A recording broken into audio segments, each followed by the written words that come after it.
bisiko. Nous mettons pour l'exabatant le malade on a bisiko. Alléluia. Et puis que il a quoi tout ça kayo. Molimo tout ça kayo on a un programme pour les autres.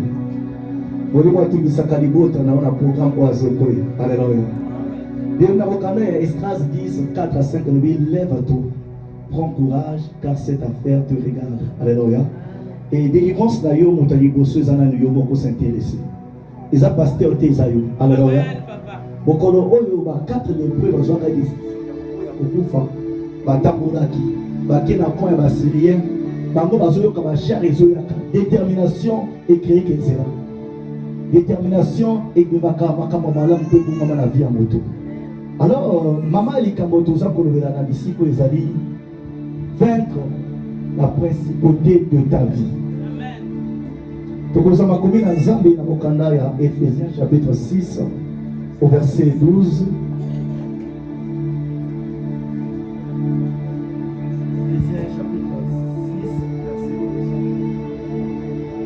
Ephésiens 6 12 nous l'avons souligné. Est-ce que vous tenez sur la Bible à l'aide? Ephésiens 6 12 nous dit, car nous n'avons pas à lutter contre la chair et le sang, mais contre les dominations, contre les autorités, contre les princes de ce monde de ténèbres, contre les esprits méchants dans les lieux célestes. Donc, Ephésiens 6 12, car nous n'avons pas à lutter contre la chair et le sang, mais contre les dominations, contre les autorités, contre les princes de ce monde de ténèbres, contre les esprits méchants dans les lieux célestes. Père, bénis ta parole, bénis nos cœurs, bénis nos vies, que la puissance du Saint-Esprit et la gloire se manifestent dans le puissant nom du Seigneur Jésus-Christ de Nazareth. Merci Père pour ce que tu feras en Seigneur. Nous t'avons ainsi prié et nous disons tous Amen. Est-ce que vous pouvez nous la police en beaucoup? Zanga Nessengo bien-aimé, vous savez qu'on a embauché le mal de nos anneaux. Ayoki on a monté le mal de nos anneaux. Nous allons essayer sur les anneaux. Alléluia. Bien-aimé, Nabituma mingi et comme la bisoba ensemble. Souvent, nous avons une résolution à la beauté. Pourquoi on a le bibongo? Tant que tout le monde a moto parfois zo bongisa biso na ndoto toke ko sanisa ye na balabala noko na biso wana zandoki moto ko lamuka na tonga ke ko kanga noko frontière ko mona bato bazofa na lopango moko bango mibale abandi ko benga moninga yo zandoki kindoki na ngate. Alléluia. Mais moninga ndoki wana père le bana jamais prière non ngate mais kaka mwana na Nzambe oyo asambelaka ngazo balandoki kindoki non ngate. Nengo rasio yozana nguya koleka bandoki ozana nguya koleka banganga kisi ozana nguya koleka ba formation ozana nguya koleka ba mikodi ozana nguya koleka ba oyo basala kana rozo ko nende yo moko yebi oyo tante. Alors makamba to tangi na poko lelo eza kola kisabiso ke kosana lutte ezali etumba oyo elekana kati ya arena. Alléluia. Pona ba yebi arena ezali bisika tete mona na kati américain bataka terrain. Alléluia. Na kati ya terrain wana ko mona ezana ba corde. Même na boxe ezala kana arena ya combat. Bisika bato babengami kodunda. Bisika bato babengami babetela maboto. Et nana yope le quoi tozana sina moi oyo tozana kati pe ya lutte. En d'autres termes, motili o tozana kati ezape arena. Alléluia. Et arena est lieu ya combat. Et moto tango alingaka kokunde tumba soka za boxeur professionnel. Balobi na adversaire est tel. Et là quoi liboso salaka à se renseigner la technique de combat ya koninga. À se renseigner moninga wana abuna bitumba combien? Azana combien de victoires? Aganya ka par KO to bitumba neza ka soki round sili ba calculer ba paye mota gagner. pourquoi est-ce que mon mokili a ça qu'on va s'informer? Parce que l'ennemi a compris dans il y a la surprise que ceux qui libèrent tout le monde pas dans et il y a un peu Bible et ça dit mon canard et pas ça kabiso poignard et ngengi ça kamaire na biso nana yo parfois to ça mo makamote parce que to ça ta Bible ate. Alors église ya Éphèse et c'est là que l'église m'a déjà combattu na mokanda ya Galate apôtre Paul a dit ba bête ba bundisa kanga na Éphèse. Alléluia. Ba nyama ba bundisa kanga na Éphèse. C'est pour dire que Éphèse qui dit oh ditumezela kama kasi dit oh ba loi ba na sete la bazala kakula et apôtre Paul a dit nana yo toko bundana moto sobo na misote baki boxe lokola nganu alukaka bundana bato ya somona yanga na yo tomona kabango te baza na kolimo yanga na yo baza bato oyo baza invisible. Alléluia. Et il bengi bango na bakodo alobi ezala ba autorité ezala ba domination ezala ba prince ya mort de ténèbres de autres okobenga en d'autres termes principauté. Et principauté eza nani? Principauté ezali moto oyo aza kosala Satana mais a commis déjà dignitaire ya Satana a commis na oro et comme c'est la démon et comme c'est la personne humaine et ça la bato oyo tellement ça la Satana tellement c'est qui fidèle Satana pesi ba démon ba ça la épée. Est-ce que vous l'entendez? Et ça la bato azandoki mais va tiens le service n'est qu'avec esprit mystique et servir qui et c'est là que tu me sous peut pas consacrer ma tu me sous alors apôtre Paul a dit tandis qu'on luttait n'a pas prince il y a mort de ténèbres.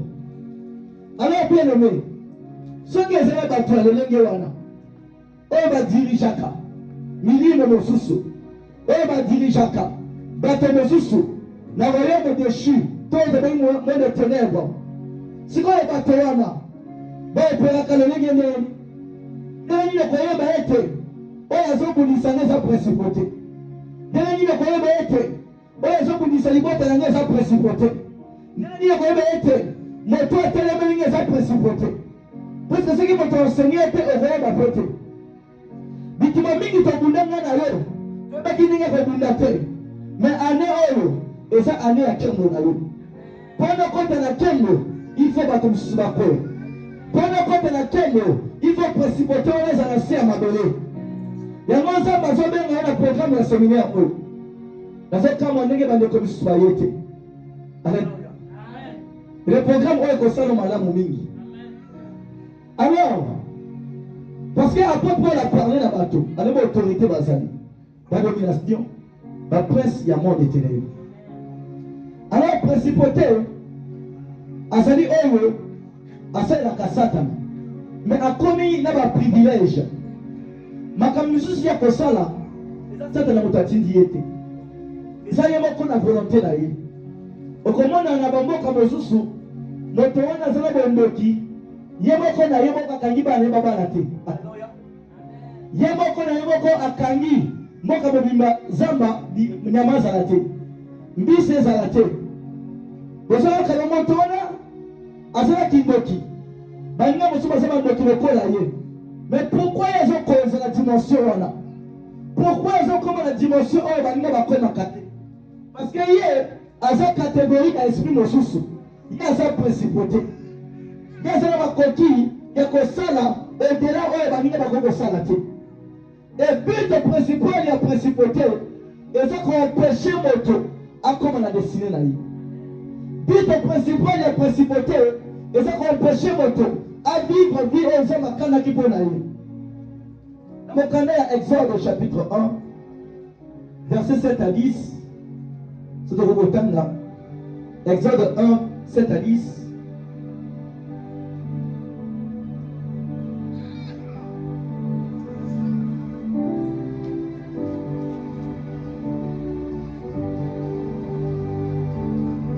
Exode 1, 7 à 10.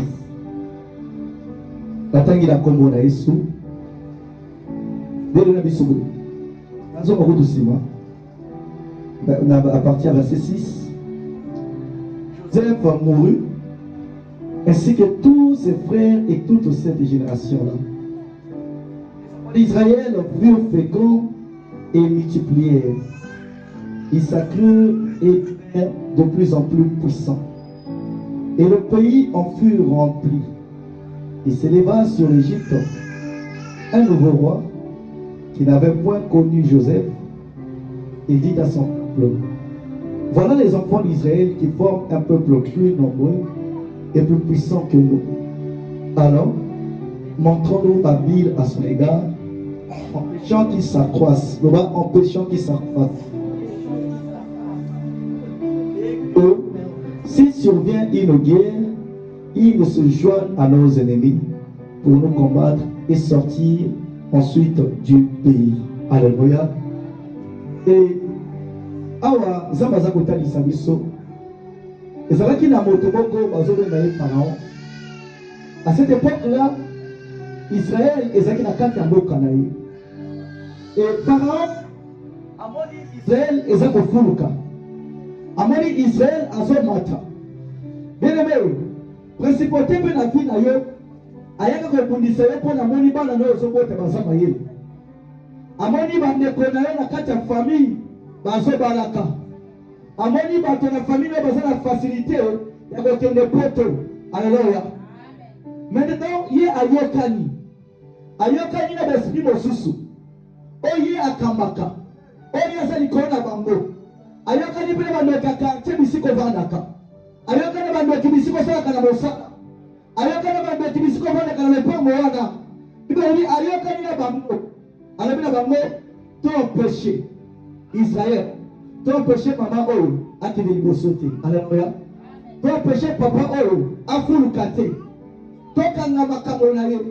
Mais bizarrement, continue kotanga okomona Pharaon moko azalaki wana te a chercher bato basala makambo wana. Yango monaka souvent tango ozona na pongi na babeto na yo ozoleta bakulu na bazolanda yo. Amen. Kulu na zolanda yo yone bozala rapport ni. Policier aya abandi kolanda yo na butu azolanda yo yone bozala rapport nini na moi yo yibaka te. Alléluia. Soko yibaka na moi au moins on a yibate parce que nazolota bandoto ba policier balandinga certainement makambo nanga ekobeba. Alléluia. Ba policier bazolanda yo na butu wana soko moni bango tu okoyelonga moto moko te. Bizarrement bandoto toyetaka bakuluna bazolanda biso okomona bakuluna oyepelonga moto te kaka bazolanda yo. Pourquoi est-ce qu'ils te poursuivent? But ezali nini? Pourquoi bazolanda bana na bandoto? But ezali nini? Oh, principauté azala capacité ya kokomande avant esika moko. Et quand on a tête moi sinon on a sibali kabwana atili bakuluna balanda yo. Et quand on a mama qui to papa alabiso na bimiso na minanga ko yebanga atili l'esprit osusu elanda yo. Bien-aimé, alors cela de telle sorte vie na yo connaître l'état. Alors ça de telle sorte vie na yo bongate. Yamo kaso le na mot. Alors bien bona na tai. Sama mona yo, okomi mokolo, ozamo sikitoko so bala te. Mais yo to bondele mona kayete parce que yenda bata komodi ta kama kameona. Na poko na zo ba ko se mete komona yo.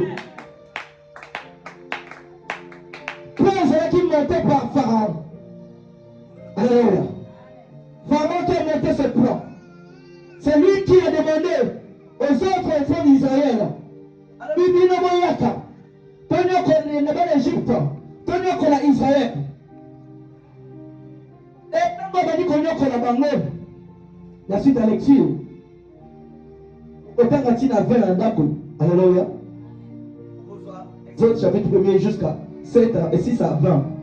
Donc comment on a que tellement il y a tellement de possibilités à comme que ça là n'a pas toi Israël avec le massage femme ce qui moi c'est aboti aboti moi na mobali bobomier ce qui aboti moi na moi si botiki et puis la principauté et ça qu'on empêcher biso succession et ça qu'on empêcher biso continuité na kati ya mabota but ya principauté et ça que ndenge ozali mobola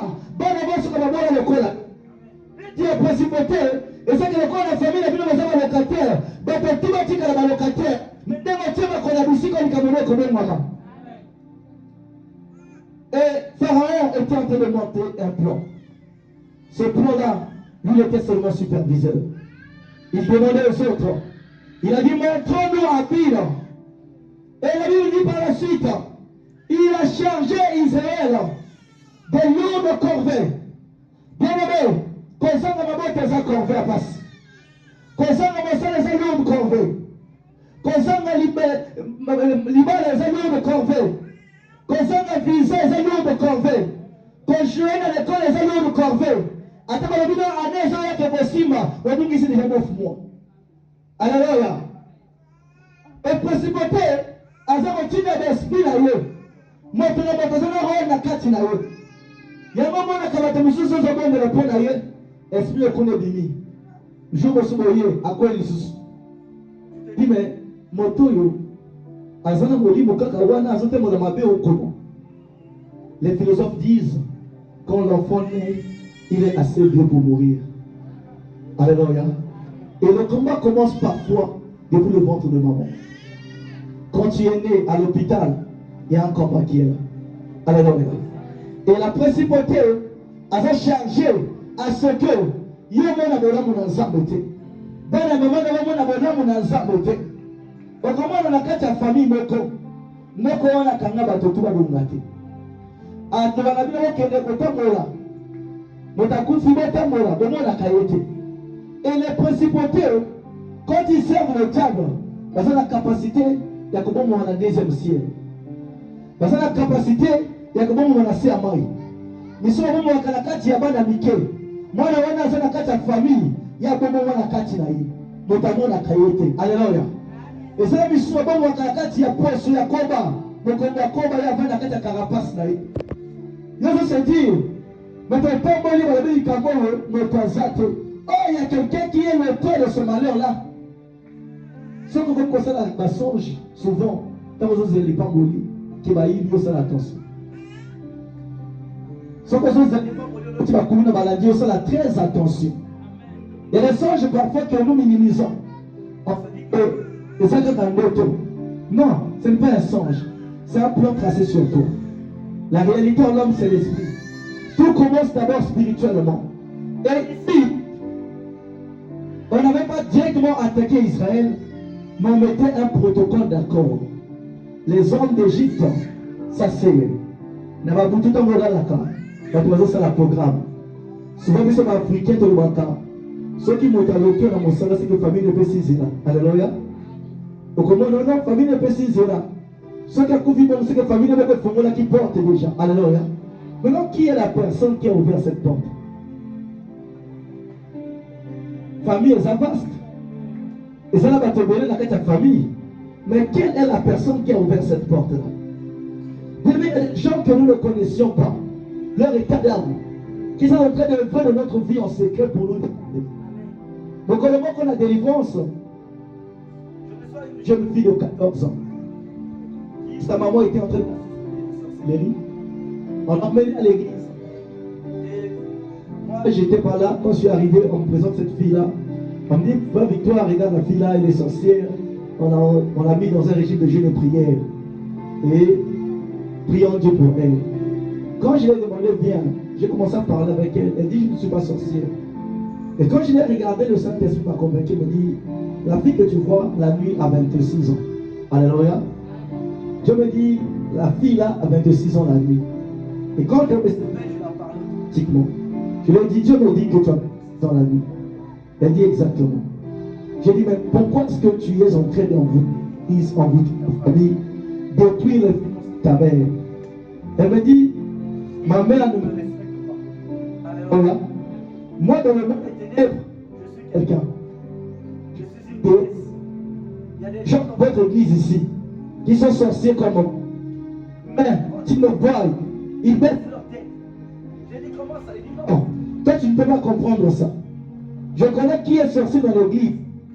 Les gens qui viennent là, d'autres baissent leur tête. Est-ce qu'on reconnaissent mon autorité spirituelle? Namoni âge ya mwana zo bana makamona kaka. Alléluia. C'est qui âge na yete esprit oza kati na ye. Makamona zo sa. Alors il a pour toi tomber la ngana tipol. Alléluia. Abinga na kutuba mimi akanga batombo na na tipol. Je suis resté dans mon amour. Bien aimé, est-ce que tu sais que c'est pas le fait que au petit moi là que vous allez nous quitter. On est dans les bon. C'est pas le fait que maman Gauthier a votre local. C'est pas le fait que papa côté. Je ne te dis pas d'aller combattre ta famille, mais je vais t'expliquer les choses. Pourquoi tu ne sois plus dans l'ignorance de certaines choses. Et quand cette femme a parlé de ces choses-là, j'ai compris que dans ce monde où nous sommes, dans la spiritualité, il y a des ceux qui sont plus élevés que les autres. De la même manière que tu vois la structure du monde, le monde spirituel aussi est structuré comme ça. Celui qui est supérieur domine sur l'inférieur. Ceux qui m'ont évoqué, moi, je me colle, et Notina. Oh, mon collègue, moi, je me colle, était à moi quand ça malade.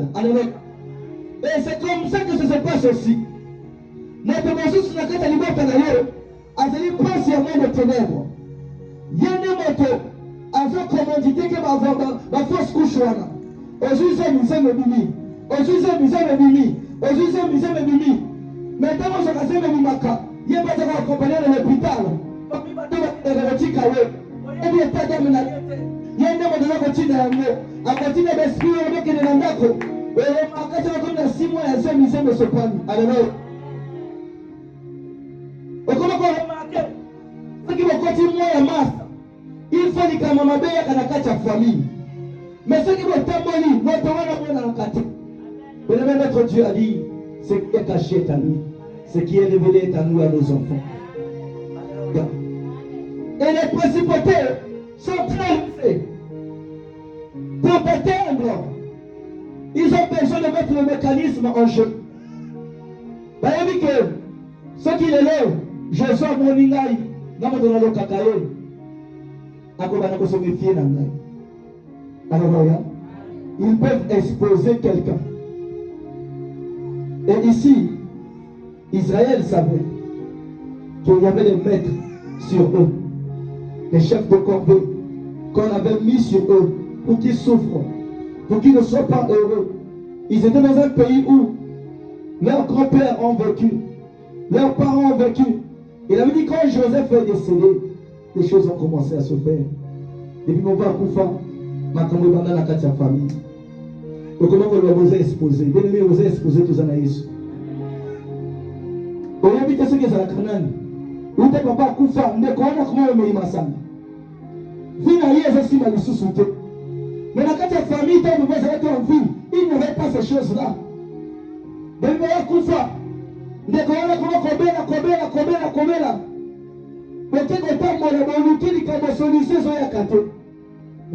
l'hôpital, il n'y a rien. Pourquoi? Parce qu'il y a une principauté qui est en train de vous malmener. Vous savez, le diable est content quand vous souffrez. Le diable se nourrit de notre souffrance, des murmures, alléluia, des amertumes de nos cœurs. Il se nourrit de ça. Tu vas arrêter de le nourrir. Tu vas nourrir ton Dieu par ta foi. Il est le consommateur de ta foi. Crois ce soir, Jésus va te délivrer. Crois ce soir, cette principauté va tomber. Tu vas le vaincre si papa Koka était au Kokokaï. Ce qui est à Koka était au Kokokaï. Ce qui n'est pas au Belema, il y a notre Kokokaï. Alors les principautés ont leur méthode. Pourquoi? Ils se camouflent. Ceux qui vont y venir Jésus. Ceux qui vont découvrir qu'ils ont la kanga et Jésus s'arrêter. Alléluia. Donc là, c'est le tout possible. Et la principauté ne s'arrête pas seulement là. La principauté a la capacité de parler sur ta vie. Alléluia. Oui, la principauté va parler sur toi. Nombre chapitre 22. Nombre chapitre 22.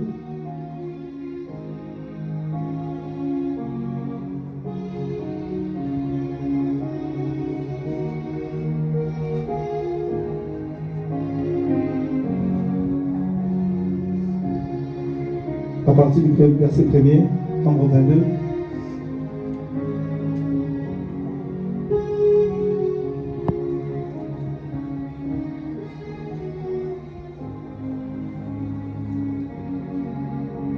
Je lis.